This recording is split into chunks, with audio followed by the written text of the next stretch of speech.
Hello guys, it's me ரூபா. இன்னைக்கு ஒரு ஆர்ட் பண்ணலான்னு நோட் திறனேன். என்ன வரைகிறதுனே தெரியல. சரி, ரெஃபரன்ஸ்க்கு ஏதாவது எடுக்கலான்னு தேடி பார்த்தா நாட் இன்ட்ரெஸ்ட். ஓகே, சும்மா ஏதாவது வரைவோம் அப்படின்னு சொல்லி 2 ரவுண்டு போட்டு ஸ்டார்ட் பண்ணது தான் இந்த கண்ணுங்க. அதில் ஆல்ரெடி ஒரு கண் முடிஞ்சிடுச்சு, இன்னொரு கண் ப்ராசஸில் இருக்குது. அதுதான் நீங்கள் இப்போ பார்த்துட்ருக்கீங்க. நம்ம ஒரு 4 சைடு கோடை போட்டு அதில் ஒரு ரவுண்டை போட்டு அந்த பக்கத்தில் இருக்கிற கண்ணு மாதிரி இன்னொரு கண்ணையும் வர வைக்கிறதுக்கு நான் பட்ட பாடு இருக்கே பாப்பா, வார்த்தையால் சொல்ல முடியாது. நல்லா உத்து பார்த்தீங்கன்னா கடைசியில் ஒரு புருவம் வேறு மாதிரி இருக்கும், இன்னொரு புருவம் வேறு மாதிரி இருக்கும். எப்போவுமே ரைட் சைடு ஒழுங்காக வரைஞ்சிட்டு லெஃப்ட் சைடு சொதப்புறது வழக்கம் தானே. லைக் ஹேர் ஸ்டைல் மாதிரி தாங்க.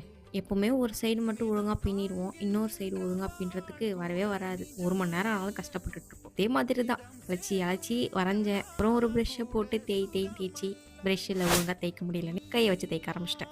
இதுதான் நம்மளோட அவுட்புட். கண் எப்படி இருக்குன்னு மறக்காம கமெண்ட் பண்ணிடுங்க. பிடிச்சிருந்தா லைக்கும் பண்ணிடுங்க. அண்ட் ஃபார் மோர் வீடியோஸ்க்கு சப்ஸ்கிரைப் பண்ணிடுங்க.